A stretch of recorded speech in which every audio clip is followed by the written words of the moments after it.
हरे कृष्णा। श्रीमद् भगवद गीता अध्याय 9 परम गुह्य ज्ञान। श्री भगवान ने कहा, हे अर्जुन, चूंकि तुम मुझसे कभी ईर्ष्या नहीं करते, इसलिए मैं तुम्हें ये परम गुह्य तथा अनुभूति बताऊंगा, जिसे जानकर तुम संसार के सारे कलेशों से मुक्त हो जाओगे। ये ज्ञान सब विद्याओं का राजा है, जो समस्त रहस्यों से सर्वाधिक गोपनीय है। ये परम शुद्ध है, और चूंकि ये आत्मा की प्रत्यक्ष अनुभूति करवाने वाला है, अतः ये धर्म का सिद्धांत है। ये अविनाशी है और अत्यंत सुखपूर्वक संपन्न किया जाता है। हे परंतप, जो लोग भक्ति में श्रद्धा नहीं रखते, वे मुझे प्राप्त नहीं कर पाते। अतः वे इस भौतिक जगत में जन्म मृत्यु के मार्ग पर वापस आते रहते हैं। ये संपूर्ण जगत मेरे अव्यक्त रूप द्वारा व्याप्त है। समस्त जीव मुझ में हैं, किंतु मैं उनमें नहीं हूँ। तथापि मेरे द्वारा उत्पन्न सारी वस्तुएं मुझ में स्थित नहीं रहती। जरा मेरे योग ऐश्वर्य को तो देखो। यद्यपि मैं समस्त जीवों का पालक अर्थात भर्ता हूँ और सर्वत्र व्याप्त हूँ, लेकिन मैं इस विराट अभिव्यक्ति का अंश नहीं हूँ, क्योंकि मैं सृष्टि का कारण स्वरूप हूँ। जिस प्रकार सर्वत्र प्रवहमान प्रबल वायु सदैव आकाश में स्थित रहती है, उसी प्रकार समस्त उत्पन्न प्राणियों को मुझ में स्थित जानो। हे कुंती पुत्र, कल्प का अंत होने पर सारे प्राणी मेरी प्रकृति में प्रवेश करते हैं, और अन्य कल्प के आरंभ होने पर मैं उन्हें अपनी शक्ति से पुनः उत्पन्न करता हूँ। संपूर्ण विराट जगत मेरे अधीन है। ये मेरी इच्छा से बारंबार स्वतः प्रकट होता है और मेरी ही इच्छा से अंत में विनष्ट होता है। हे धनंजय, ये सारे कर्म मुझे नहीं बांध पाते हैं। मैं उदासीन की भांति इन सारे भौतिक कर्मों से सदैव विरक्त रहता हूँ। हे कुंती पुत्र, ये भौतिक प्रकृति मेरी शक्तियों में से एक है और मेरी अध्यक्षता में कार्य करती है, जिससे सारे चर तथा अचर प्राणी उत्पन्न होते हैं। इसके शासन में ये जगत बारंबार सृजित और विनष्ट होता रहता है। जब मैं मनुष्य रूप में अवतरित होता हूँ, तो मूर्ख मेरा उपहास करते हैं। वे मुझ परमेश्वर के दिव्य स्वभाव को नहीं जानते। जो लोग इस प्रकार मोहग्रस्त होते हैं, वे आसुरी तथा नास्तिक विचारों के प्रति आकृष्ट रहते हैं। इस मोहग्रस्त अवस्था में उनकी मुक्ति आशा, उनके सकाम कर्म तथा ज्ञान का अनुशीलन सभी निष्फल हो जाते हैं। हे पार्थ, मोहयुक्त महात्मा जन दैवी प्रकृति के संरक्षण में रहते हैं। वे पूर्णतः भक्ति में निमग्न रहते हैं, क्योंकि वे मुझे आदि तथा अविनाशी भगवान के रूप में जानते हैं। ये महात्मा मेरी महिमा का नित्य कीर्तन करते हुए, दृढ़ संकल्प के साथ प्रयास करते हुए, मुझे नमस्कार करते हुए भक्ति भाव में निरंतर मेरी पूजा करते हैं।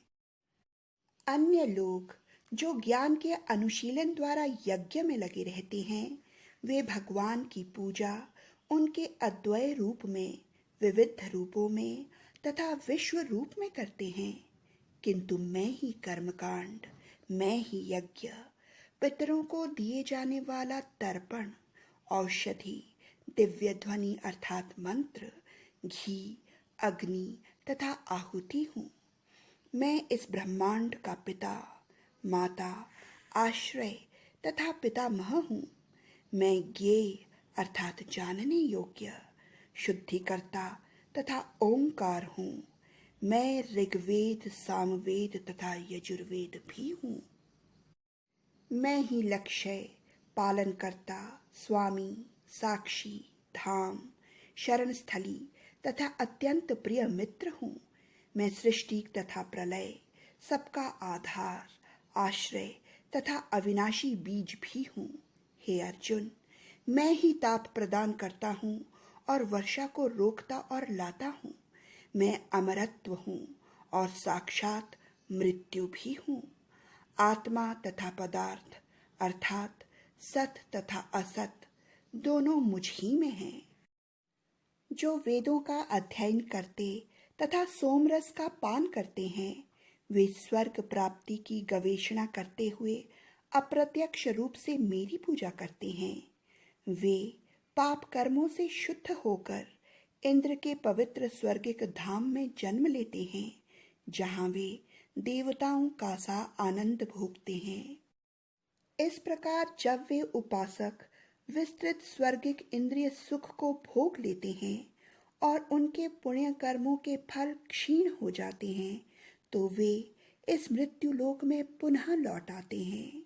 इस प्रकार जो तीनों वेदों के सिद्धांतों में दृढ़ रहकर इंद्रिय सुख की गवेषणा करते हैं, उन्हें जन्म मृत्यु का चक्र ही मिल पाता है। किंतु जो लोग अनन्य भाव से मेरे दिव्य स्वरूप का ध्यान करते हुए निरंतर मेरी पूजा करते हैं, उनकी जो आवश्यकताएं होती हैं उन्हें मैं पूरा करता हूँ और जो कुछ उनके पास है उसकी रक्षा करता हूँ। हे कुंती पुत्र, जो लोग अन्य देवताओं के भक्त हैं और उनकी श्रद्धा पूर्वक पूजा करते हैं, वास्तव में वे मेरी ही पूजा करते हैं, किंतु वे ये त्रुटिपूर्ण ढंग से करते हैं। मैं ही समस्त यज्ञों का एकमात्र भोक्ता और स्वामी हूँ। अतः जो लोग मेरे वास्तविक दिव्य स्वभाव को नहीं पहचान पाते, वे नीचे गिर जाते हैं। जो देवताओं की पूजा करते हैं, वे देवताओं के बीच जन्म लेंगे। जो पितरों को पूजते हैं, वे पितरों के पास जाते हैं। जो भूत प्रेतों की उपासना करते हैं, वे उन्हीं के बीच जन्म लेते हैं। और जो मेरी पूजा करते हैं, वे मेरे साथ निवास करते हैं। यदि कोई प्रेम और भक्ति के साथ मुझे पत्र, पुष्प, फल या जल प्रदान करता है, तो मैं उसे स्वीकार करता हूँ।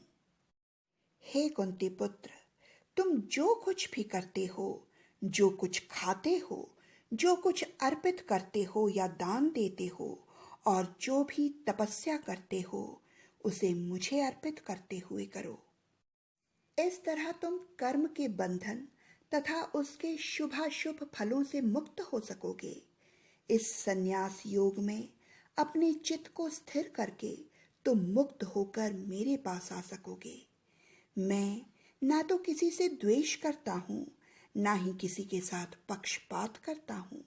मैं सबों के लिए समभाव हूँ, किंतु जो भी भक्ति पूर्वक मेरी सेवा करता है, वो मेरा मित्र है, मुझ में स्थित रहता है और मैं भी उसका मित्र हूँ। यदि कोई जघन्य से जघन्य कर्म करता है, किंतु यदि वो भक्ति में रत रहता है, तो उसे साधु मानना चाहिए, क्योंकि वो अपने संकल्प में अडिग रहता है। वो तुरंत धर्मात्मा बन जाता है और स्थायी शांति को प्राप्त करता है। हे कुंती पुत्र, निडर होकर घोषणा कर दो कि मेरे भक्त का कभी विनाश नहीं होता है। हे पार्थ, जो लोग मेरी शरण ग्रहण करते हैं, वे भले ही निजन्मा स्त्री, वैश्य अथवा शूद्र क्यों न हो, वे परम धाम को प्राप्त करते हैं। फिर धर्मात्मा ब्राह्मणों, भक्तों तथा राजऋषियों का तो कहना ही क्या है। अतः इस क्षणिक दुखमय संसार में आ जाने पर मेरी प्रेमा भक्ति में अपने आप को लगाओ।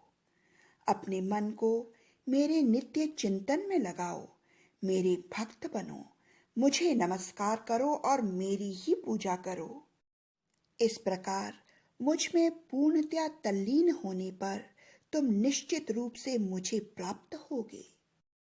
इस प्रकार श्रीमद् भगवद गीता का 9वां अध्याय पूर्ण हुआ। हरे कृष्णा हरे कृष्ण कृष्ण कृष्ण हरे हरे, हरे राम राम राम हरे हरे।